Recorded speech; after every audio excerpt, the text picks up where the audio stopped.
اعوذ باللہ من الشیطان الرجیم بسم اللہ الرحمن الرحیم۔ السلام علیکم ناظرین کرام، پروگرام پیام کربلا کے ساتھ آپ کا میزبان سید مبشر عباس موسوی آپ کی خدمت میں حاضر ہے۔ ناظرین کرام، مہینہ ماہ محرم الحرام کا ہے اور ہم مسجد امام حسن عسکری سے براہ راست آپ کی خدمت میں حاضر ہیں۔ ناظرین کرام، یہ وہ مہینہ، سب سے پہلے مسجد کے حوالے سے اگر میں آپ کو بتاؤں تو یہ مسجد حرم حضرت معصومہ سلام اللہ علیہ کے بالکل سامنے موجود ہے، اور اس مسجد کے حوالے سے بہت سے روایات موجود ہیں۔ جس طرح سے مسجد جمکران کی اہمیت اور فضیلت ہے، اسی طرح اس مسجد کی بھی اہمیت ہے۔ جس طرح سے مسجد جمکران کے بارے میں کہا گیا کہ امام زمانہ عجل اللہ تعالی فرج شریف کے ذریعے اس مسجد کو بنوایا گیا، اسی طرح اس مسجد کے بارے میں بھی بہت سی روایات موجود ہیں جس میں کہا گیا کہ امام حسن عسکری علیہ السلام نے براہ راست اپنے وکیل احمد بن اسحاق اشعری کو حکم دیا کہ وہ اس مسجد کو تعمیر کریں۔ تقریباً 1180 سال قبل اس مسجد کی تعمیر ہوئی، اور آج آپ دیکھ رہے ہیں مسجد جو ہے وہ وسعت کے لحاظ سے، تعمیرات کے لحاظ سے بڑھتی گئی۔ اور آپ ناظرین جب بھی قم المقدسہ تشریف لائیں تو یہاں پر ضرور آئیے گا اور 2 رکعت نماز تحیت اور احترام کا جو ہے وہ ضرور پڑھیے گا، اور انشاءاللہ اس مسجد کے حوالے سے ہم مفصل کسی اور پروگرام میں تفصیل بیان کریں گے۔ ابھی ماہ محرم الحرام کے حوالے سے ہم آپ کی خدمت میں حاضر ہوئے ہیں۔ یہ وہ مہینہ ہے جس مہینے میں رسول خدا صلی اللہ علیہ وآلہ وسلم کے نواسے حضرت امام حسین علیہ السلام اپنی جان اسلام کے لیے نشاور کر رہے ہیں۔ یہ وہ مہینہ جس مہینے بی بی زینب سلام اللہ علیہ دربار کوفہ و شام میں یہ اعلان کر رہی ہیں کہ اسلام کے اصل وارث ہم ہیں۔ یہ وہ مہینہ جس مہینے میں لب فرات پر غازی عباس علیہ السلام کے بازوؤں کو شہید کیا جاتا ہے، غازی عباس کو شہید کیا جاتا ہے۔ یہ وہ مہینہ جس مہینے میں بی بی زینب سلام اللہ علیہ اپنے دونوں جوان بیٹوں کو قربان کرتے ہیں اسلام کے اوپر۔ یہ وہ مہینہ جس مہینے میں قاسم و اکبر عربن کر دیے جاتے ہیں۔ یہ وہ مہینہ جس مہینے میں بی بی زینب سلام اللہ علیہ اور ان کے خانوادے کو اسیر کیا جاتا ہے۔ یہ وہ مہینہ جس مہینے میں امام حسین علیہ السلام جانتے ہیں کہ وہ کس راہ پر جا رہے ہیں، وہ یہ جانتے ہیں کہ اگر وہ کربلا جاتے ہیں تو واپس نہیں آ سکتے، وہ یہ جانتے ہیں کہ وہ اگر اس راہ پر نکلے ہیں تو ان کے خانوادے کو اسیر کیا جائے گا، ان کے خاندان کو اسیر کیا جائے گا، ان کے خاندان پر ظلم اور بربریت سے ان پر ظلم کیا جائے گا، لیکن اس کے باوجود آپ اسلام کے لیے نکلتے ہیں۔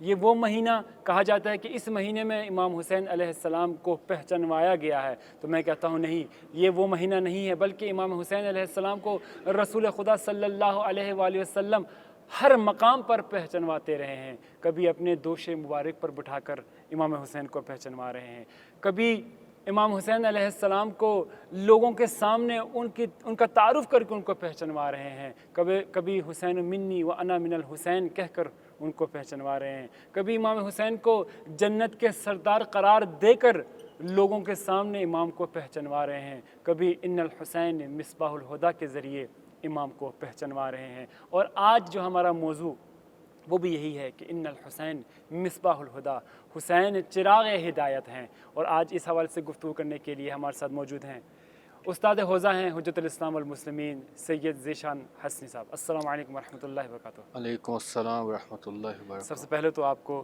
اس ماہ محرم الحرام کے حوالے سے تسلیت و تعزیت عرض کرتے ہیں، اس کے بعد آپ کا شکریہ ادا کرتے ہیں کہ آپ تشریف لائے۔ میں بھی سب سے پہلے کہ گفتگو کا آغاز کروں، آپ کا اور ہدایت ٹیم جو بھی معارف اہل بیت کو پہنچانے کے لیے یہ تمام کوششیں کر رہی ہیں، ان تمام کا شکریہ ادا کرتا ہوں کہ ان ایام عزا میں، ان ایام غم میں یہ ایک عظیم کام کر رہے ہیں، یہ ایک ایسا پیغام میں الہی لوگوں تک پہنچا رہے ہیں جس کی تبلیغ کے لیے، جس کی تشریح کے لیے اہل بیت کو، انبیاء کو اس دنیا میں بھیجا گیا ہے۔ سلامت رہیں، بہت بہت شکریہ۔ تو بہت ہی غمناک ایام ہیں، بالکل ایسے ہی۔ تو میں تمام مومنین، عزاداران، محبان اہل بیت کی خدمت میں تسلیت عرض کرتا ہوں۔ بہت بہت شکریہ، کیونکہ آج جو ہمارا موضوع ہے وہ حسین چراغ ہدایت ہے، اور کیونکہ ہم چاہ رہے ہیں کہ اس پر مفصل انشاءاللہ گفتگو کریں، ہمارے ناظرین بھی اس سے مستفیض ہوں. تو سب سے پہلے ہم چاہ رہے ہیں کہ جو ہدایت ہے، کیونکہ ہدایت ایک ایسا لفظ ہے جس کے ذریعے کہا جاتا ہے کہ ہدایت رسول خدا صلی اللہ علیہ وآلہ وسلم کو لوگوں کی ہدایت کے لیے بھیجا گیا ہے، اور خود امام رسول خدا صلی اللہ علیہ وآلہ وسلم فرماتے ہیں کہ حسین جو ہے وہ ہدایت کے چراغ ہیں. تو اس کا لغوی معنی ضرور ہمارے ناظرین کو بتائیے کہ ہدایت کا لغوی معنی کیا ہے؟ دیکھیں، جب بھی مفاہیم کی بات ہوتی ہے تو سب سے پہلے الفاظ کی جانچ پڑتال کی جاتی ہے، کیونکہ الفاظ ہی واسطہ ہوتے ہیں مفاہیم کو پہنچانے کا. بالکل ایسے تو ہی. لہٰذا کسی لفظ کی، کسی کلمے کی اصل کو جان کے پھر اس کے لغوی اور اصطلاحی معنی کو جان کے آپ مفاہیم تک پہنچ سکتے ہیں. یعنی مفاہیم تک پہنچنے کا جو ذریعہ ہے وہ الفاظ ہیں. بے تو شک. اگر الفاظ کی تشخیص نہیں ہوگی، اگر الفاظ کی پہچان نہیں ہوگی تو آپ مفاہیم تک نہیں پہنچ سکتے. بالکل ایسے ہی. لہٰذا جو آپ نے عرض کیا، جو آپ نے سوال کیا کہ حسین چراغ ہدایت ہیں، اور آپ نے کہا کہ خود لفظ ہدایت کے متعلق تھوڑی سی روشنی ڈالیں، تو میں یہ کہنا چاہوں گا کہ جو خود لفظ ہدایت ہے اس کا ایک لغوی معنی ہے، ایک اصطلاحی معنی ہے. بالکل ایسے قبل اس کے کہ ہم اصطلاحی معنی کی طرف جائیں، لغوی لغوی روشنی معنی ڈالیں گے. کو کچھ بالکل. بیان کرنا چاہیں گے، کیونکہ عربی زبان بہت پیچیدہ زبان ہے، اور ظاہراً یہ دنیا کی تمام زبانوں میں سے پیچیدہ ترین زبان ہے. بالکل ایسے اس ہی. لیے کہ اس زبان کا حسن یہ ہے کہ ایک ہی کلمہ مختلف معانی کے لیے استعمال ہوتا ہے. بالکل صحیح. مثلا جیسے کلمہ عین ہے، ابھی اس کے عربی لغت میں کوئی 70 کے قریب معنی معنی ہیں. موجود ہے. کبھی بالکل. جاسوس کے معنی میں، کبھی چشمے کے معنی میں، کبھی آنکھ کے معنی کبھی میں. آنکھ کے معنی بالکل میں ہے. ایسے. تو یہ عربی زبان کا حسن ہے. آپ جملے سے پہچانیں گے کہ کلمہ کس معنی میں استعمال ہو رہا ہے. اسے سیاق کے جملہ اور اس طرح آپ کہہ سکتے ہیں. صحیح. تو جہاں تک کلمہ ہدایت کا تعلق ہے، تو عربی زبان میں ہر کلمے کی ایک اصل ہوتی ہے. ابھی آپ سبحان ہادی بھی کہتے ہیں، مہدی بھی کہتے ہیں، ہدا بھی کہتے ہیں، یہدی بھی کہتے ہیں، جی بالکل اہدی بھی ایسے ہی. کہتے ہیں. ان تمام کی برگشت، ان تمام کا مرجع، ان تمام کی جو اصل ہے وہ مادہ ہے، صحیح. ہدا. بالکل یعنی ایسے ہی. یہ جو مادہ ہے اس کو دیکھنے کی ضرورت ہے کہ یہ مادہ کس معنی کے لیے استعمال ہوا ہے. کیا گیا ہے. تو دیکھیں، جب آپ عربی لغات کی طرف مراجعہ کرتے ہیں، عربی ڈکشنریز کی طرف مراجعہ کرتے ہیں، تو جو لفظ ہدایت ہے، یا مثلا ہدایہ عربی میں کہتے ہیں، صحیح. یہ 3 معنی میں اکثر جو جتنے بھی لوگ ہوئی ہیں انہوں نے استعمال کیا ہے. دلالت کے معنی میں ہے، اور اسی طرح جو ہے یہ انکشاف کے معنی میں، رہنمائی کے معنی میں ہے. یعنی آپ ایک چیز سے دوسری چیز کی طرف منتقل ہوتے ہیں. یعنی رہنمائی کیا ہوتی ہے؟ یعنی آپ بعض اوقات یہ ہوتا ہے کہ انسان جو ہے کسی چیز کی طرف جانا چاہتا ہے، کسی چیز کو پہچاننا چاہتا ہے، تو اس کو رہنمائی کی ضرورت ہے. بے شک. یعنی اگر میں دوسرے الفاظ میں کہوں کہ انسان جو کہ 2 جنبوں کا مرکب ہے، ایک اس کا جسمانی جنبہ ہے، ایک روحانی جنبہ ہے، صحیح. دونوں جنبوں میں وہ ہدایت کا محتاج ہے. سبحان اللہ. یعنی لفظ ہدایت کا. بالکل کیوں؟ ایسے. اس لیے کہ ہم جب جسمانی جنبے کو دیکھتے ہیں، اس مادی وجود کو دیکھتے ہیں، اس مادی جسم کو دیکھتے ہیں، تو یہاں پہ کیا ہوتا ہے؟ جب انسان پیدا ہوتا ہے خالی ذہن ہوتا ہے. بے شک. یعنی اس کے ذہن میں کوئی ایسی چیز نہیں ہوتی جو اس کو کسی چیز کی طرف رہنمائی کرتی ہے. صحیح. یعنی جب انسان ایک خاندان میں، ایک فیملی میں پیدا ہوتا ہے، خالی ذہن بچہ ہوتا ہے، بالکل. اس کو ماں باپ کا پتہ نہیں ہوتا، اس کو بہن بھائیوں کا پتہ نہیں ہوتا، اس کو رشتہ داروں کا جب تک پتہ وہ نہیں بڑا ہوتا. نہیں ہو تو اس وقت تک اس کو لیکن پہچان نہیں ہے. آہستہ آہستہ وقت گزرنے کے ساتھ ساتھ اس کو پہچان ہونی شروع ہو جاتی ہے. یعنی ہدایت پانا شروع ہوتا ہے. کس چیز کی ہدایت؟ یعنی ہدایت پا جاتا ہے کہ اس کو میں نے ماں کہنا ہے، اس کو میں نے باپ کہنا ہے، اس کو بھائی کہنا ہے، اس کو بہن کہنا ہے. صحیح. تو یہ میں ابھی اس کو، یہ جو انسان کا جسمانی وجود ہے اس کو بیان کرنا چاہ رہا ہوں صحیح. کہ انسان جو ہے جسمانی وجود میں بھی ہدایت کا محتاج ہے. سبحان اللہ. کیوں؟ سبحان. ہدایت رہنمائی ہے. بالکل. ہدایت سے آپ کو پتہ چلتا ہے. ابھی یہ مسجد امام حسن عسکری بالکل حرم کے ساتھ ہے، بالکل. تو یہاں پہ شاید رہنمائی کی ضرورت نہیں ہوگی. مثلا یہاں پہ جو مسجد امام حسن عسکری میں ہے، جب اس کو کہا جائے کہ حرم چلے جائیں تو حرم سامنے دکھائی دے رہا ہے، اس کو بالکل جو ہے ضرورت نہیں ہے. ہدایت کی ضرورت نہیں. ہدایت کی ضرورت نہیں، یعنی رہنمائی کی ضرورت نہیں. کیوں؟ اس لیے کہ اس کی چیز سامنے ہے. بالکل ایسے. لیکن اگر میں یہ کہوں کہ یہ مسجد امام حسن عسکری ہے، یہاں سے آپ نے جمکران جانا ہے، جی، تو 2 شخص ہو سکتے ہیں. ایک تو وہ ہے کہ جس کو پہلے سے پتہ ہے، مطلب یہ کہ وہ پہلے سے ہدایت یافتہ ہے، یعنی اس کو پہلے سے بتایا جا چکا ہے یا پتہ چل چکا ہے کہ جمکران کس سائڈ پہ ہے. لیکن جو دوسرا شخص ہے اس کو جمکران کا نہیں پتہ، تو وہ کیسے جائے گا؟ وہ رہنمائی لے گا، کسی سے بھی رہنمائی لے سکتے ہیں، آپ سے لے سکتا ہے، مجھ سے لے سکتا ہے، ہمارے ناظرین سے لے سکتا ہے، جس کو بھی پتہ ہوگا وہ رہنمائی لے کے جمکران پہنچ جائے گا۔ سکتا ہے۔ تو یہ دیکھیں انسان کا جو جسمانی وجود ہے، یہ بھی جو میں نے جو لغوی معنی بیان کیا ہے اس میں محتاج ہے کس کا؟ رہنمائی کا، صحیح، ہدایت کا، بالکل، دلالت کا۔ صحیح، اسی طرح انسان کا روحانی جنبہ صحیح، جو ہمارا میں کیا ہے جس میں ہم نے گفتگو کرنی ہے، روحانی جنبہ میں بھی انسان محتاج ہے بالکل ایسے ہی، کس کا؟ ہدایت کا۔ ہدایت کا، خداوند عالم نے انسان کو خلق کیا اس کائنات میں، صحیح، ابھی کیوں خلق کیا ہے؟ اس کے لیے اس کو رہنمائی کی ضرورت ہے، ہوگی۔ سبحان اللہ، اسی رہنمائی کے لیے خداوند عالم نے انبیاء کو بھیجا، مرسلین کو بھیجا، سبحان اللہ، ائمہ کو بھیجا۔ سبحان اللہ، ابھی جب ائمہ اس وقت نہیں ہیں، امام زمان غیبت میں ہے، پردہ غیبت میں ہے، تو بھی رہنمائی کا کام کون کرتے ہیں؟ علماء علماء حقہ، کرام کر رہے ہیں، سبحان جن اللہ، میں آپ ائمہ کی صفات کو دیکھ جلوہ سکتے گر ہیں، ہوتا بالکل دیکھیں، بالکل ایسے ہی، جو اپنی خواہشات کے اسیر نہیں ہیں، بالکل جو اس ایسے، مادی دنیا میں کھوئے ہوئے نہیں ہیں۔ بالکل ایسے ہی، دیکھیں جو کلمہ ہدایت ہے، ہدایت کون کر سکتا ہے؟ میں نے جیسے جسمانی وجود میں مثال دی نا صحیح، کہ جمکران کی رہنمائی وہ کرے گا جس کو جو جمکران پہلے کا ہدایت، پتہ ہوگا۔ بالکل ہدایت پا چکا ہوگا، ابھی روحانی رہنمائی کی ضرورت ہے، روحانی ہدایت کی ضرورت ہے، تو کون رہنمائی کرے گا؟ جو ہدایت یافتہ ہوگا۔ بالکل، یہی خداوند عالم نے قرآن مجید میں کہا افمن یہدی الی الحق احق ان یتبع ام من لا یہدی الا ان یہدی، سبحان اللہ، کہ کیا وہ شخص کہ جو ہدایت کی طرف رہنمائی کرتا ہے وہ زیادہ مستحق ہے کہ اس کی اطاعت کی جائے، یا اس کی اطاعت کریں گے جو خود ہدایت کا محتاج ہے؟ محتاج ہے، یعنی بالکل، خدا عقل و شعور کا انسانوں کو جو ہے وہ دعوت فکر دے دیتا ہے۔ رہے ہیں، تو یہ جو کلمہ ہدایت ہے اس کے آپ لغوی معنی بھی دیکھیں تو رہنمائی کے معنی میں ہے کہ انسان کو رہنمائی ملتی ہے، چاہے وہ جسمانی وجود کے اعتبار سے ہو، چاہے روحانی وجود کے اعتبار سے ہو۔ ایک اور میں سمجھانے کے لیے مثال جو ہے جی، پیش بسم کر اللہ، دیتا بسم ہوں اللہ، کہ جسمانی وجود میں ایک ہادی ہمارا کون ہے؟ Google map. صحیح بات ہے، یعنی آپ نے یہاں سے کسی دوسری جگہ جانا ہے، آپ کو نہیں پتہ، آپ نے تہران جانا ہے، اصفہان جانا ہے، شیراز جانا ہے، تو آپ کو ایک رہنما کی ضرورت ہے، جو آج کل موبائل میں موجود ہے، وہ گوگل میپ۔ آپ گوگل میپ لگاتے ہیں، وہ آپ کو بتاتا جاتا ہے یہاں سے آپ نے ٹرن لینا ہے، یہاں سے سیدھا جانا ہے، یہاں سے مڑنا ہے۔ تو یہ ایک ہادی ہے جسمانی وجود کے لیے۔ صحیح، تو آپ دیکھیں بعض کا چیزوں کو آپس میں ملانا ہوتا ہے، مقایسہ کرنا ہوتا ہے، اس سے آپ بہترین نتیجہ نکال سکتے ہیں کہ جو ہمارا مادی وجود ہے یہ ایک محدود وجود ہے، بے شک، صحیح ہے، یہ جو ہے ایک ایسا وجود ہے کہ جس کے بہت ہی محدود آثار ہیں، تو اس میں ہم بغیر رہنما کے نہیں چل سکتے۔ بالکل ایسے ہی، تو جو ہمارا روحانی جنبہ ہے وہ تو کیسے چل سکتا اس میں کیسے چل سکے ہے، اور گے؟ اس میں ضروری بھی ہے۔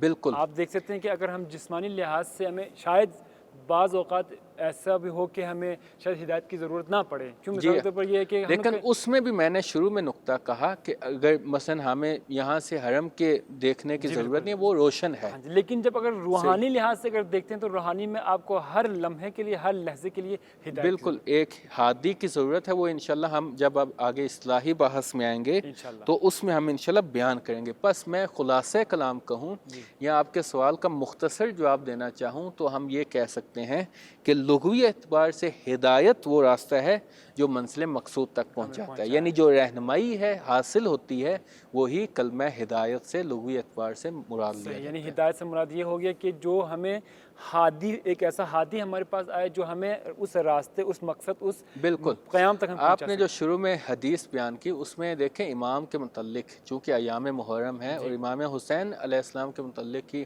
ہم نے گفتگو کو ادامہ دینا ہے، گفتگو کو جاری رکھنا ہے۔ مصباح الہدا ہے۔ صحیح، ابھی ہدا کا دیکھیں کیا مطلب ہے؟ ہدا کا لغوی مطلب راستہ ہے، راستہ اور بعض نے لغوی مطلب شریعت بھی کہا ہے، کہا ہے، احسن، میں اب یعنی یہی اس طرف آنا چاہ رہا تھا، بالکل، خود امام جو ہیں شریعت ہیں، احسن، مجسم شریعت سبحان ہیں، اللہ، سبحان اللہ، لہٰذا جو امام کے مقابلے میں آ جائے وہ ضد شریعت ضد یا شریعت ہے، جو شریعت کو نہ ماننے نام والا مانتا ہے۔ ہو، احسن۔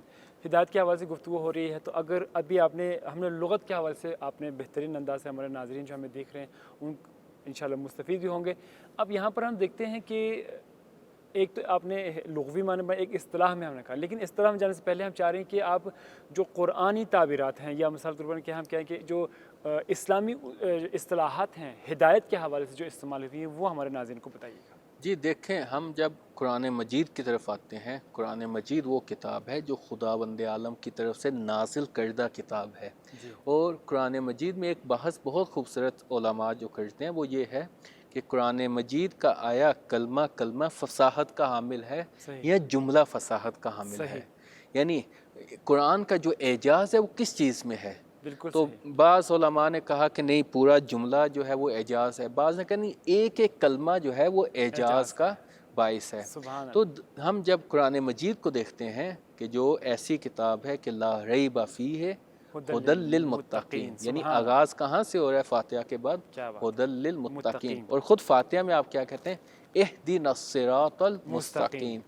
تو قرآن مجید میں جب ہم کلمہ ہدایت کی طرف آتے ہیں تو کلمہ ہدایت بے طور اسم تقریباً 125 جگہ پہ ذکر ہوا ہے قرآن مجید میں۔ قرآن مجید میں، یعنی خود اس کلمے کی اہمیت کو آپ جانچنا چاہیں تو یہاں ہی سے جان سکتے ہیں کہ 125 دفعہ بے عنوان اسم استعمال ہو رہا ہے۔ ابھی دیکھیں، ہم قرآن مجید میں متعدد آیات ہیں کہ جو ہدایت کی طرف، ہدایت جن میں کلمہ ہدایت وارد ہوا ہے، مثلا یہی ہدی للناس، ہدی للمتقین، مثلا اسی طرح بہت سی آیات ہیں، انک لا تہدی من احببت، صحیح یہاں پہ خداوند عالم رسول کو کہہ رہا ہے کہ اے رسول، تو جسے چاہے اسے ہدایت نہیں دے سکتا مگر یہ کہ جسے خدا چاہے۔ سبحان اللہ، یعنی یہ بھی رسول کا ایک کرم ہے۔ رسول کا کرم کیا ہے کہ رسول چاہ رہے ہیں کہ ابو جہل، ابو لہب جیسے جو مرتد لوگ ہیں، جو مشرک لوگ ہیں، جو کفار ہیں، جو عنید ہیں، حق درم ہیں، ضدی لوگ ہیں، جو دین کے مقابلے میں آگے ہیں، صحیح رسول چاہ رہے ہیں وہ بھی ہدایت پا جائیں۔ سبحان اللہ سبحان اللہ، یہی وجہ ہے کہ قرآن مجید میں ایک دوسرے مقام پہ خداوند عالم کہتے ہیں کہ طٰہ ما انزلنا علیک القرآن لتشقی، سبحان اللہ، کہ ہم نے قرآن کو آپ پہ اس لیے نازل نہیں کیا کہ آپ مشقت میں پڑ جائیں۔ بالکل ایسے ہی، دیکھیں، یہ خدا کا لطف ہے رسول پہ۔ سبحان اللہ، جب رسول حد سے زیادہ لطف بندوں پہ کر رہے ہیں تو پھر خدا کہہ رہے کہ یا اے رسول انک لا تہدی، آپ چاہتے ہیں کہ سب ہدایت پا جائیں، واہ واہ واہ، ایسا ممکن نہیں نہیں ہے۔ ہے، تو یہ دیکھیں کیونکہ یہاں خود رسول خدا، معذرت چاہتا ہوں، رسول خدا صلی اللہ علیہ وآلہ وسلم رحمت للعالمین، رحمت اور وہ للعالمین، چاہ رہے ہیں کہ جتنے بھی دنیا میں لوگ ہیں یعنی وہ جہاں پہ آپ یہ کہہ سکتے ہیں کہ رحمت للعالمین ہے، وہاں پہ آپ یہ بھی کہہ سکتے ہیں کہ ہدی للعالمین واہ ہے۔ واہ واہ سبحان اللہ، وہ اسی وجہ سے وہ چاہ رہے ہیں کہ جتنے بھی لوگ ہیں، چاہے وہ کافر ہیں، چاہے وہ مشرک ہیں،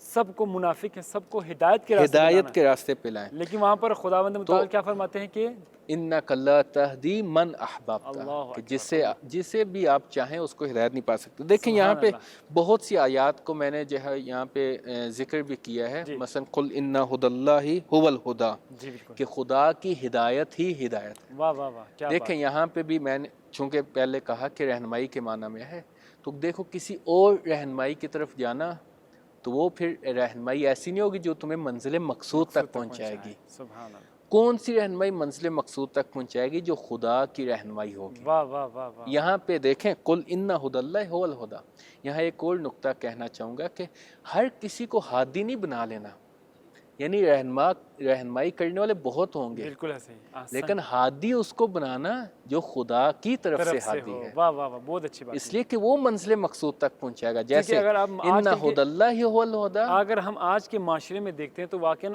ہر کوئی ہادی بنا ہوا ہے، بالکل، ہر کوئی اپنا وہ ہم یہی چاہ رہا ہے، آج کے معاشرے کو چھوڑ دیں، ہم 1400 سال پہلے چلے جاتے ہیں، سبحان اللہ سبحان، اس جب وقت بھی ایسے تھا، غدیر خم میں رسول کہہ کے چلے گئے من کنت مولا فہذا کیا علی بات ہے، کیا مولا، بات ہے، کہ جس کا میں مولا اس کے علی مولا ہیں، سبحان اللہ، پھر لوگوں نے اس مولا کے مقابلے میں، اس ہادی کے مقابلے اور میں دوسرے لوگوں کو ہادی بنایا۔ بالکل ایسے ہی، تو بالکل ایسے، دیکھیں جو دوسروں کو ہادی بنا رہے ہیں وہ وہاں پہ نہیں پہنچائیں گے جہاں پہ خدا چاہ رہا ہے، بالکل ایسے، کہیں اور پہنچیں گے وہ کہیں اور پہنچیں گے۔ بالکل ایسے ہی، پھر دیکھیں ذالک ھدی اللہ یہدی بہ من یشاء، کہ جو خدا کی طرف سے ہدایت ہے وہ جسے چاہے اس سے ہدایت دے۔ جی، ربنا الذی اعطی کل شیء خلقہ ثم ہدیٰ، سبحان اللہ، کہ خداوند عالم میرا جو رب ہے، یہ دیکھیں جب حضرت موسیٰ علیہ السلام فرعون کے دربار میں گئے ہیں نا، تو موسیٰ نے کہا، فرعون نے کہا من ربک، کہ تیرا رب کون ہے؟ حضرت موسیٰ جواب میں کیا کہہ رہے ہیں؟ ربنا الذی اعطی کل شیء خلقہ، سبحان اللہ، کہ میرا رب وہ ہے کہ جس نے ہر چیز کو خلقت عطا کی ہے، کیا بات ہے، کیا جس نے بات ہر چیز کو پیدا کیا ہے، سبحان جس نے اللہ، ہر چیز کو وجود عطا کیا ہے، اور صرف وجود عطا نہیں کیا بلکہ اس کو ہدایت بھی کی ہے۔ واہ واہ واہ، سبحان اللہ، اور بہترین، اسی طرح دیکھیں ہم جب یہ میں کچھ آیات کو آپ کی خدمت میں نے پیش کیا ہے، یہاں پہ آپ جو ہے وہ ہدایت سے کچھ نتائج استخراج کر سکتے ہیں کہ جن معانی میں قرآن مجید کے آیات میں استعمال ہوا ہے، وہ کیا نتائج استخراج کر سکتے ہیں؟ ہدایت ایک نعمت ہے، سبحان اللہ، بے شک اس میں کوئی شک نہیں ہے، یعنی ایک ایسی نعمت جو انسان کی سعادت کا باعث ہے۔ کیا بات ہے، اس سے بڑی نعمت کیا یہ ہوگی؟ نعمت ہم اس طرح بھی کہہ سکتے ہیں، یہ نعمت ہر کسی کو نصیب بھی نہیں ہے، بالکل، یہ وہ نعمت ہے۔ یہ دیکھیں اوپر میں جو آیت کو بیان کیا، اِنَّکَ لَا تَهْدِی مَنْ أَحْبَبْتَ، سبحان اللہ، سبحان یہ وہی آپ کی بات کی تائید میں کہ یہ نعمت ہر کسی کو عطا نہیں ہوتی۔ کیا بات، دوسری چیز ہدایت ضرورت ہے۔ واہ واہ واہ واہ، دیکھیں سعادت ابدی کی باعث ہدایت، ابھی ضرورت کیوں ہے؟ ہر انسان چاہتا ہے کہ اس کی جو آخرت ہے وہ کیا ہو؟ وہ ناز و نعمت میں ہو، وہ بہشت ہو۔ کیا بات ہے، تو ابھی ہر انسان بہشت میں جانا چاہتا ہے، جہنم سے بچنا چاہتا ہے۔ تو بالکل جب ایسے، جہنم سے بچنا چاہتا ہے تو اس کو ضرورت کس چیز کی ہے؟ ہدایت وزارت، پانے کی۔ کیا بات ہے، بالکل، اور تیسری چیز آپ کیا کہہ سکتے ہیں؟ ہدف خلقت، واہ واہ واہ، کہ جو ہدایت ہے وہ انسان کا جو ہدف خلقت ہے اس کو پورا کرتی کیا ہے۔ بات ہے، کیا بات ہے، خداوند عالم قرآن مجید میں کیا فرماتے ہیں؟ ما خلقت الجن والانس الا لیعبدون، بدون کہ میں نے جن و انس کو خلق نہیں کیا مگر یہ کہ وہ میری عبادت کریں۔ عبادت کریں، انسان خدا کی عبادت کب کرے گا؟ جب وہ ہدایت پائے یافتہ گا، ہوگا۔ بالکل ایسے، کیوں؟ اس لیے کہ اگر ہدایت یافتہ نہیں ہوگا وہ دوسروں کے آگے جھکے گا۔ صحیح بات ہے، یہاں پہ میں وہ اقبال کا شعر بھی کہتا چلا جاؤں، بسم وہ اللہ، ایک سجدہ جسے تو گراں سمجھتا ہے واہ واہ واہ، ہزاروں سجدے سے دیتا ہے آدمی کو نجات۔ بے شک، بے شک، کیوں؟ جب انسان ہدایت پا جاتا ہے تو پھر وہ کسی طاغوت سے نہیں ڈرتا۔ سبحان اللہ، جب انسان ہدایت پا جاتا ہے پھر وہ وقت کے یزید کو للکارتا ہے۔ بے شک، جب انسان ہدایت پا جاتا ہے پھر وہ موت سے نہیں ڈرتا۔ کیا بات ہے، کیا دیکھیں قرآن مجید میں خداوند عالم نے جو مخالفین تھے، جو مشرکین تھے، جو منافقین تھے، ان کو کیا چیلنج کیا کہ تم دعویٰ کرتے ہو کہ تم ہدایت یافتہ ہو، بہشت تمہارے لیے ہے، انجام تمہارا اچھا ہے، تو پھر موت کی تمنا کر کے دکھاؤ۔ واہ واہ واہ، بہت بھئی جو موت کی تمنا کر سکتا ہے وہ ہدایت یافتہ ہے۔ کیا بات ہے، اور سبحان اگر آپ نے، چونکہ ہم واقعہ کربلا کو بیان کر رہے ہیں، جی، ہم واقعہ کربلا کو بیان کر رہے ہیں، تو یہاں پہ ہمارے نزدیک تو یہ ہے کہ یہاں کے جو بچے بھی ہیں وہ بھی ایسے ہدایت یافتہ ہیں، وہ کوئی دوسری نسلوں کو ہدایت دے سکتے ہیں، بے شک، پوری بے شک، نسلوں کو ہدایت دے بالکل سکتے ایسے ہیں۔ ہی، ابھی شب عاشور کا جب مقام ہے، امام پوچھ رہے ہیں، اصحاب سے بات چیت ہو رہی ہے، اللہ، گفت و شنید ہو رہی ہے، ایک عجیب عالم، ہر طرف سے جو ہے وہ تسبیح و تقدیس کی آوازیں آ رہی ہیں، اللہ اور سب کو پتہ ہے کہ کل ہم نے اس دنیا میں نہیں رہنا۔ سبحان ایک اللہ، 13 سال کا بچہ ہے، بھتیجہ حسین واہ واہ، اور فرزند حسن، کیا بات ہے، جب اس سے سوال کیا جاتا ہے کہ اے حسن، کہ آپ کے نزدیک موت کیسی ہے؟ سبحان اللہ، اے قاسم، آپ کے نزدیک موت کیسی ہے؟ ہے، تو کیا وہ جواب دیتے ہیں؟ احلی من العسل، سبحان اللہ، شہد سے زیادہ شیرین۔ ہے، واہ واہ واہ، دیکھیں دنیا میں اگر شہد سے زیادہ شیرین کوئی چیز ہوتی نا تو قاسم اس کی مثال دیتے۔ سبحان اللہ، وہ دنیا والوں کو سمجھانا چاہ رہے ہیں کہ تمہارے نزدیک جو سب سے میٹھی چیز ہے وہ شہد ہے، اور میرے نزدیک موت اس سے زیادہ شیرین واہ ہے۔ واہ، سبحان اللہ، یہ کیا بات، ہدایت یافتہ ہونے کی علامت ہے سبحان اللہ، کہ جب انسان ہدایت پا جاتا ہے، جب انسان رہنمائی پا لیتا ہے تو پھر وہ موت سے نہیں ڈرتا۔ کیا بات ہے، دیکھیں موت کن کے لیے خوف کا باعث ہے؟ جن کو پتہ نہیں ہے کہ آگے کیا ہونا ہے، واہ واہ واہ، یا جن کو خوف ہے کہ آگے عذاب ہوگا، بے شک، لیکن جن کو یقین ہے کہ آگے جب وہ جائیں گے تو ساقی کوثر ان کو کوثر سے سیراب کریں گے، سبحان اللہ، سبحان اللہ، تو وہ کس طرح جو ہے وہ موت سے ڈر سکتے ہیں؟ بالکل ایسے ہی، تو بالکل، لہٰذا قرآن مجید میں جو یہ مختلف مقامات پہ ہدایت استعمال ہوئی ہے، یہ اسی چیز کو بیان کرنے کے لیے کہ یہ انسان کے لیے نعمت بھی ہے، انسان کی ضرورت بھی ہے اور انسان کا مقصد ہدف تخلیق بھی ہے. سبحان اللہ، یعنی انسان کو خلق اس لیے کیا گیا ہے کہ وہ ہدایت پا جائے. کیا بات. دیکھیں سورہ دہر میں خداوند عالم یہی تو فرماتا ہے کہ ہم نے ان ہدیناہ السبیل سبیل، واہ واہ اما شاکرا و اما کفورا، کفورا. کہ ہم نے راستے کی رہنمائی کر دی ہے، سبحان اللہ، ہدایت کر دی ہے. ابھی انسان پہ ہے کہ وہ کس چاہے راستے پہ شاکر بنے چاہے کفران نعمت کرے. سبحان. والذین جاہدوا فینا لنہدینہم سبلنا، صحیح. کہ جو ہمارے راستوں میں کوشش کرے گا، ہماری طرف بڑھنے کی کوشش کرے گا، لنہدینہم، ہم اسے ہدایت دیں گے. لنہدینہم، کیا بات. یعنی یہاں پہ دیکھیں جو عربی زبان کے لغت کو سمجھتے ہیں، یہاں پہ دیکھیں لنہدینہم، ہم، اور نون تاکید ثقیلہ بھی آئی ہے کہ ہم بالتاکید، تاکید کے ساتھ خدا کہہ رہے کہ ہم اسے رہنمائی کریں گے، ہم اسے ہدایت دیں گے.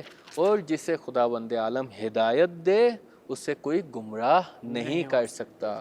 جسے خدا ہدایت دے اسے کوئی گمراہ نہیں کر سکتا، جسے خدا گمراہ کرے اسے کوئی ہدایت نہیں دے سکتا. بہترین بہترین. ابھی آپ نے یہاں پر بیان کیا کہ ہدایت جو ہے وہ کس طرح سے ہم حاصل کر سکتے ہیں، وہ پھر اس کی اقسام بھی آپ نے تقریباً ایک نعمت بتا دی، ضرورت اور ہدف ہے جو تخلیق کی آپ نے مثال دی، اور کہا کہ ہدایت پانے والا شخص جو ہے، جس طرح جناب قاسم کی آپ نے مثال دی، کہا کہ اصل سے بھی شیرین جو ہے وہ موت ہے. یعنی ہدایت پانے کے بعد وہ یہ بات کر رہے ہیں، اور جس نے ہدایت نہیں پائی تو وہ جتنی مرضی کوشش کر لے، جتنے مرضی وہ کر لے کہ میں خدا کے قریب ہو جاؤں، تو وہ ہو نہیں سکتا. اب یہاں پر مختلف مثلا آپ نے کہا کہ ہدایت کا جو لفظ ہے وہ تقریباً 125 مرتبہ استعمال ہوا، بطور اسم 125 مرتبہ قرآن مجید میں استعمال. اب یہاں بتائیں کہ ان آیات کا جو آپ نے ذکر کیا ہے، تو ان آیات کے ذریعے بتا سکتے ہیں کہ کل خود ہدایت کی کتنی قسمیں ہیں، ہم کس طرح سے سمجھیں کہ ہدایت کی کون سی قسم ہم، چونکہ آپ کہا کہ ہدایت ہے تو اقسام کتنی ہیں اس ہدایت کی؟ جی بالکل. یہاں پہ چونکہ میں نے متعدد آیات کو آپ کے سامنے پیش کیا اور ان میں جو ہے ہدایت مختلف معانی میں استعمال ہوئی تھی. کہیں پہ ثبات کے معنی میں ہے، کہیں پہ بیان کے معنی میں ہے، مختلف معانی میں جو ہے یہ لفظ ہدایت استعمال ہوا ہے. بالکل. لیکن جب ہم دیکھتے ہیں کہ مثلا اتنی آیات میں ہدایت کا استعمال ہوا ہے، تو آیا کچھ اقسام بھی ہدایت کی علماء نے مذکور ذکر کی ہے یا نہیں؟ تو دیکھیں علماء کہتے ہیں کہ الہدایہ اما الالہیہ العامہ الالہیہ العامہ، یا تو ہدایت عام ہوگی یا خاص ہوگی. پھر جب ہدایت الہیہ عامہ کو بیان کرتے ہیں اس کی بھی آگے اقسام بیان کرتے ہیں کہ بھئی عمومی ہدایت جو خدا کی طرف سے سب کو شامل ہے اس سے کیا مراد ہے. میں نے شروع میں ایک پچھلے آپ کے سوال کے جواب میں جو آیت ذکر کی کہ حضرت موسیٰ علیہ السلام نے فرعون کو کہا تھا ربنا الذی اعطی کل شیء خلقہ ثم ہدی، کہ میرا رب وہ ہے کہ جس نے ہر چیز کو خلق کیا ہے، وجود عطا کیا ہے، ثم ہدی، سبحان اللہ، پھر اس کو ہدایت دی ہے ہر وجود کو. دیکھیں جب ہر وجود کہتے ہیں نا تو اس میں صرف انسان نہیں ہے، اس میں حیوانات بھی ہیں، اس میں نباتات بھی ہیں، اس میں جمادات بھی ہیں. کل شیء ما یطلق علیہ شیء، یہ میں عربی میں بیان کر دیتا ہوں کہ ہر وہ چیز، ہر وہ وجود جس پہ وجود کا اطلاق ہوتا ہے، خداوند عالم نے اسے ہدایت کی ہے. بالکل.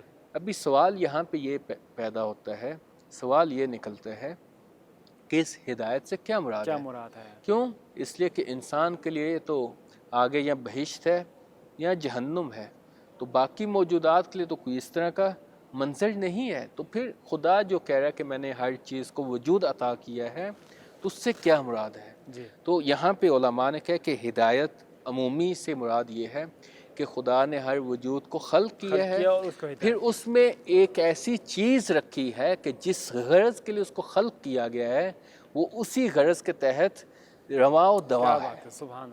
یعنی میں آپ کو مثال سے سمجھا دیتا ہوں کہ مثلا خداوند عالم نے پرندوں کو خلق کیا، جانوروں کو خلق کیا ہے، تو ہر جانور، ہر پرندے میں ایک جبلت رکھی ہے. مثلا دیکھیں قرآن مجید میں وہ اوحا، جب شہد کی مکھی کی بات ہوتی ہے کہ خداوند عالم نے اس کی طرف وحی کی ہے. کس چیز کی وحی کی ہے؟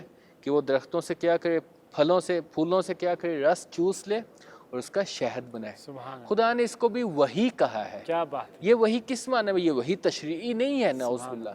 یہ وہی ہدایت کے معنی میں خداوند عالم نے اس کو اس کے راستے کی ہدایت کر دیے اور وہ اسی راستے پہ رواں و دواں ہے. بے شک. یہاں پہ علماء نے کہا کہ یہ جو عمومی ہدایت ہے یہ یہاں ہدایت تکوینی ہے یا ہدایت تشریعی ہے. ہدایت تکوینی میں کیا ہوتا ہے؟ یہی جو میں نے ابھی بیان تو کیا ہے. مختصراً بیان کرتے ہیں تاکہ ہمارے ناظرین کو پتہ لگے تکوینی تشریعی. جی ہاں. اس کے بعد اگر آپ دوسری مثال دیتے ہیں تاکہ وہ بہترین انداز میں بالکل. سمجھ آ سکے. ہدایت تکوینی میں یہ ہوتا ہے کہ خداوند عالم نے ہر موجود میں ایک چیز کو ودیت کیا ہے بالکل ایسے ہی. کہ جس کے لیے اس کو خلق کیا گیا ہے وہ اسی کے مطابق چل رہا ہے. صحیح. اور یہ جو ہدایت ہے اسی چیز کے ساتھ منسجم ہوتی ہے، بالکل. متفق ہوتی ہے، ملائم ہوتی ہے. سبحان اللہ. یعنی اسی کے مطابق ہوتی ہے. یعنی ان میں کوئی ایسی تفریق یا تمییز نہیں ہوتی کہ وہ دونوں جم نہ ہو سکے. نہیں، یہ اسی کے مطابق ہوتی ہے. مثلا میں ہدایت تکوینی کی خود انسان میں مثال دیتا ہوں. خداوند عالم نے انسان کو خلق کیا ہے تو انسان کے اعضاء و جوارے بھی خلق کیے ہیں. مثلا ہاتھ ہیں، آنکھیں ہیں، ناک ہے، کان ہے، سر ہے، یہ جتنے بھی اعضاء و جوارے ہیں. ابھی خداوند عالم کیا کہہ رہا ہے کہ علم نجعل لہ عینین ولسانا وشفتین فہدیناہ النجدین. کہ خداوند عالم نے کیا ان آنکھوں کو خلق نہیں کیا، ان لبوں کو، ان لسان کو، ان زبان کو خلق نہیں کیا. ابھی دیکھیں یہ ہدایت تکوینی کا کام کیا کرتے ہیں. آنکھوں سے آپ کام کیا لیتے ہیں؟ دیکھنے کا کام، کانوں سے سننے کا، زبان سے بولنے کا. خداوند عالم نے انسان کے اختیار میں ان اعضاء و جوارے کو رکھ دیا ہے اور انسان ان اعضاء و جوارے سے جس ہدف کے لیے خلق ہوئے ہیں اسی ہدف کے لیے ان کو استعمال کرتا ہے. تو لہٰذا اگر آپ کہیں آسان لفظوں میں یہ کہوں کہ ہدایت تکوینی ان قوتوں کا نام ہے انسان میں جن کی بنا پہ وہ اپنے امور زندگی کو انجام دیتا ہے. بالکل. فَأَقِمْ وَجْهَكَ لِلدِّينِ حَنِيفًا. دیکھیں ابھی یہ میں نے اعضاء و جوارے جو بیان کیے ہیں یہ وہ ایک بیرونی مثال ہے. خداوند عالم نے انسان کے وجود کے اندر بھی ایسی چیزوں کو رکھا ہے جو اس کی ہدایت کرتی ہیں. یعنی ہدایت تکوینی کی طرف میں بھی ہوں. انسان کے وجود کے اندر کیا ہے؟ مثلا قلب ہے. قلب سے مراد بعض نے روح کو لیا ہے. فطرت ہے. خداوند عالم نے انسان کو خلق کیا ہے فطرت اسلام پہ. جیسے حدیث میں ہے نا کہ کل مولود یولد علی فطرت الاسلام. بالکل. کہ ہر مولود جب اس دنیا میں آتا ہے تو فطرت اسلام پہ پیدا ہوتا ہے. پھر وہ کیا کہتا ہے؟ فَأَبَوَاهُ، یہ جو اس کے والدین ہوتے ہیں، یُحَوِّدَانَ او یُنَصِّرَانَ، یا اس کو یہودی بنا دیتے ہیں یا اس کو عیسائی بنا دیتے ہیں.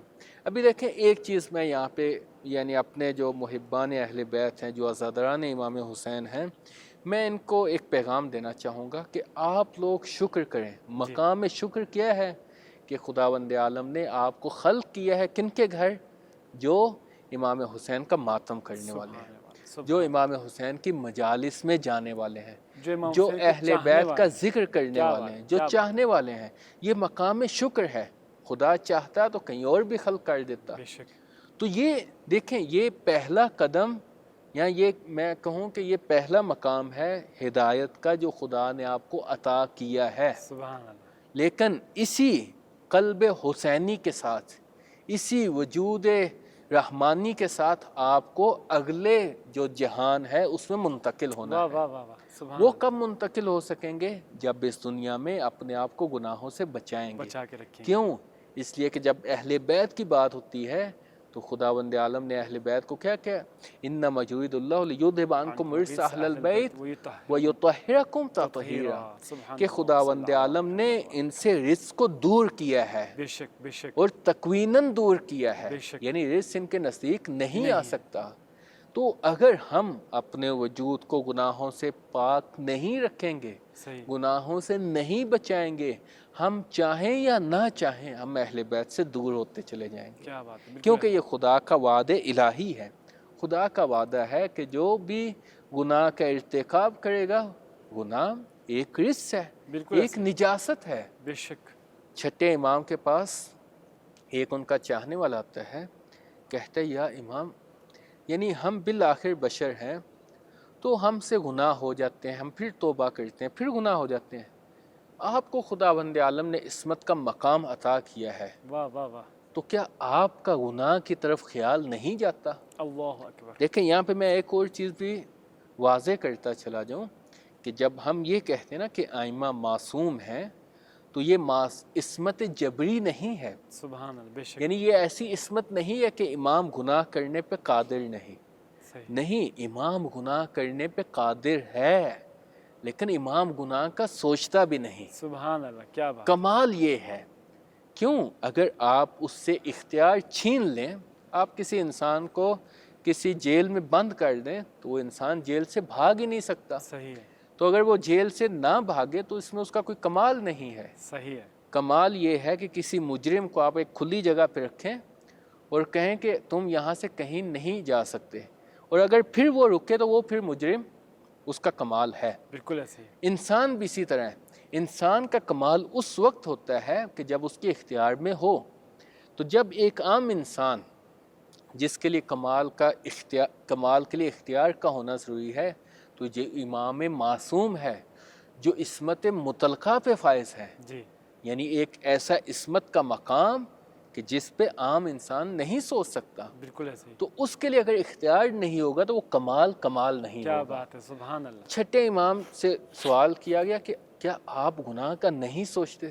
جی، تو امام نے اسے ایک مثال دی۔ دیکھیں قرآن مجید میں ہے نا کہ خداوند عالم جب مثال دینا چاہے تو وہ شرماتا نہیں ہے، واہ، کیوں؟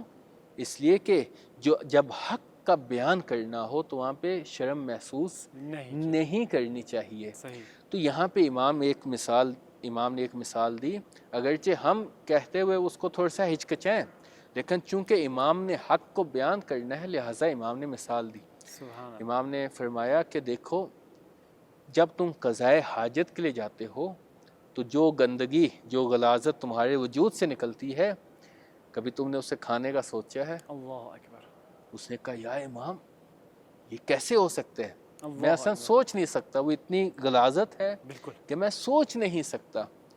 تو امام نے کہا دیکھو ہمارے لیے گناہ اسی غلاظت کی مانند ہے، اللہ اکبر، جیسے تم اس گندگی کے نزدیک جانے کا نہیں سوچ سکتے، کھانے کا نہیں سوچ سکتے، گناہ ہمارے لیے اسی غلاظت کی مانند ہے بے شک، کہ ہم اصلاً گناہ کے نزدیک آنے کا نہیں سوچتے۔ بالکل، لہٰذا جب قرآن مجید میں کہا گیا نا کہ انما انا بشر مثلکم، کہ میں تمہاری طرح کا بشر ہوں، تو کوئی یہ گمان نہ کرے کہ یہ بشر ہماری طرح کے بشر ہیں، بلکہ قرآن مجید میں کہا گیا کہ یوحا الیہ، میری طرف وحی نازل ہوتی ہے، کیا بات ہے، کیا ہماری طرف وحی نازل نہیں ہوتی۔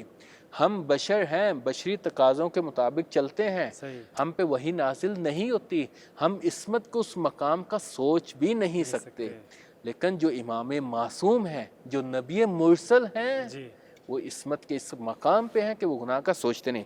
تو ہم ظاہراً تھوڑا سا بحث سے خارج ہو گئے، تو دیکھیں ہدایت تکوینی کی جو قوتیں ہیں خداوند عالم نے انسان کے وجود میں رکھی ہیں، وہ مثلاً نطفہ ہے، عقل ہے، فطرت ہے، جی، یہ تمام ہدایت تکوینی کی کیا ہیں؟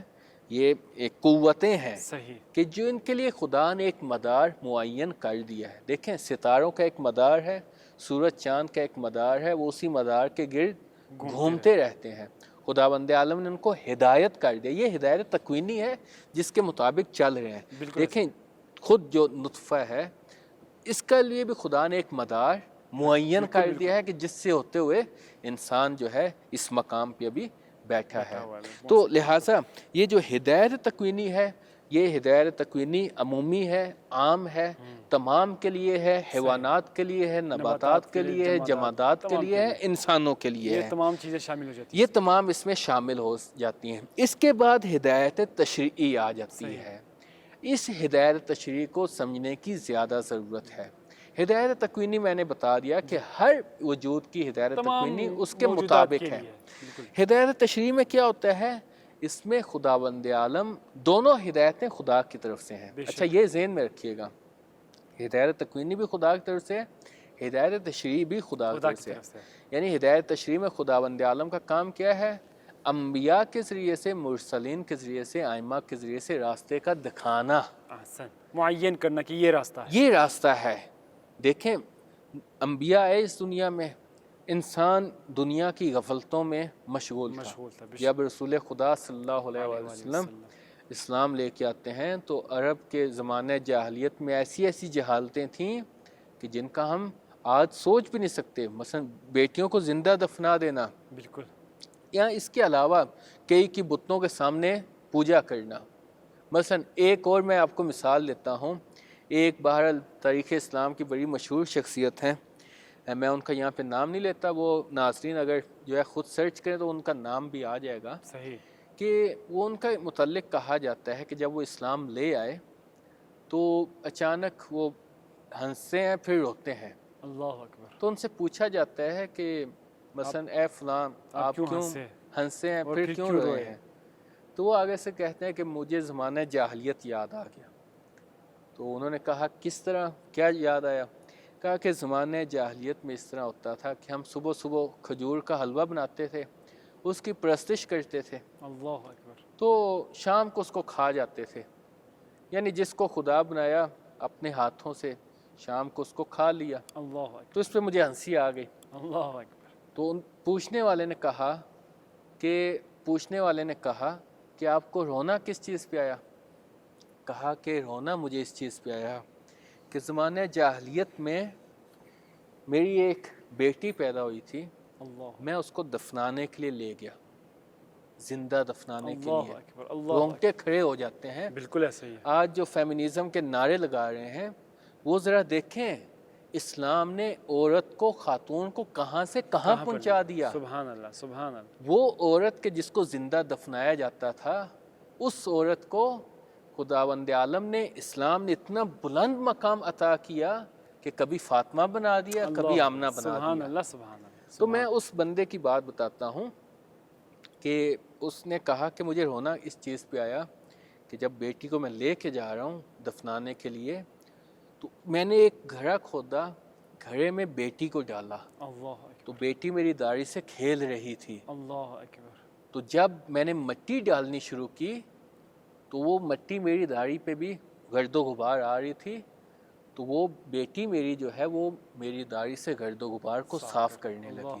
اللہ. لیکن میں اتنا شقی القلب تھا کہ وہ مجھے بابا بابا کہہ کے پکارتی رہی، اللہ اکبر. لیکن میں نے اس کو دفنا دیا. اللہ اکبر. یقین کریں یہ واقعہ اتنا سخت ہے کہ آج ہم بھی جو ہے وہ آنسو رونے کو آتے ہیں. بالکل ایسے. کتنے قسی القلب شخص تھے. واقعاً. تو بہرحال وہ بعد میں اسلام لے آئے، بہرحال بعد میں ان کا بڑا نام و نام بھی ہو گیا. تو وہ اس پہ روتے تھے کہ ہم زمانے جاہلیت میں یہ تھے.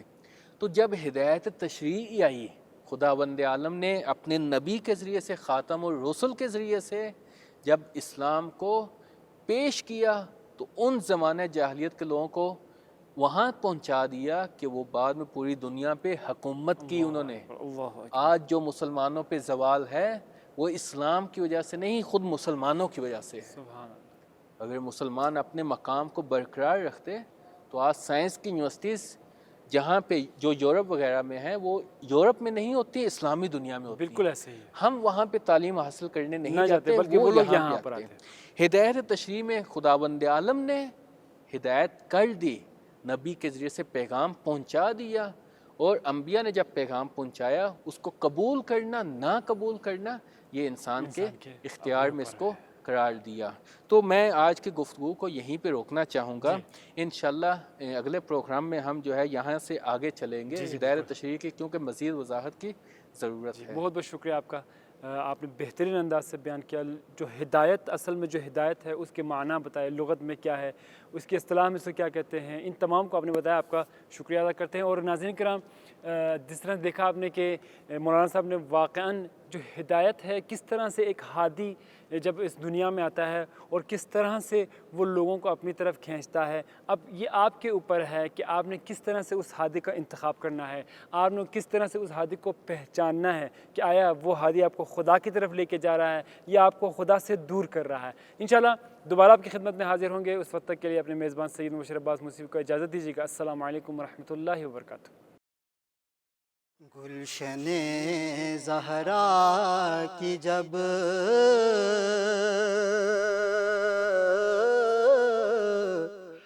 ایک ایک کلی مرجھا گئی، گلشن زہرا کی جب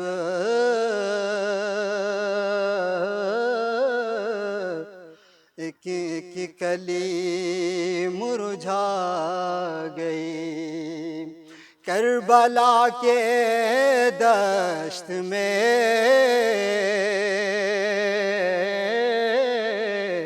شام غریب آ گئی، گلشن زہرا کی جب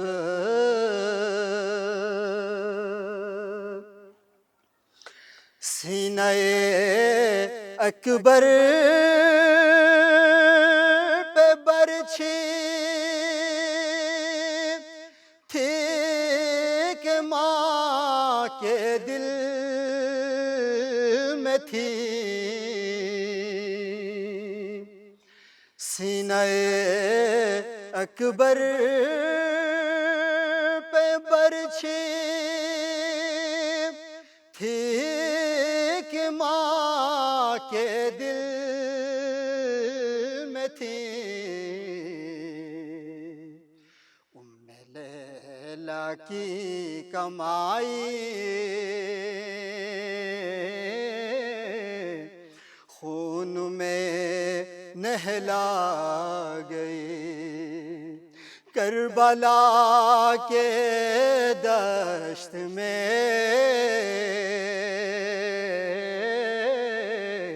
شام غریب آ گئی، گلشن زہرا کی جب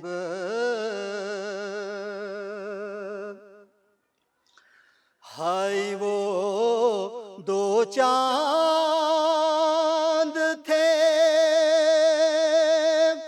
زینب کی ہاتھوں کے پلے، ہائی وہ دو چاند تھے زینب کی ہاتھوں کے پلے،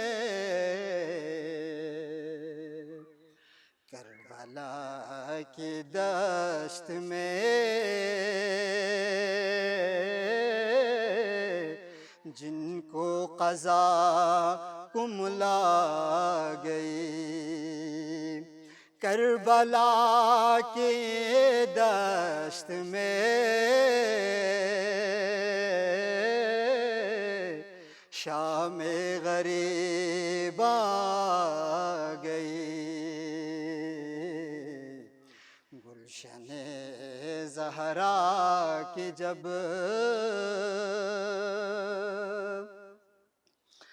ایک بچی لاش بے سر پہ تھک کر سو گئی، ایک بچی لاش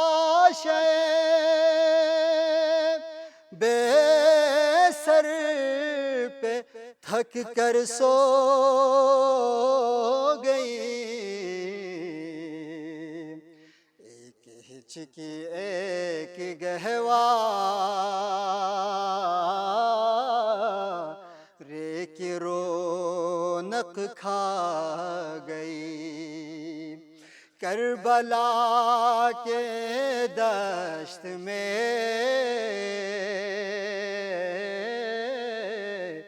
شام غریب آ گئی، گلشن زہرا کی جب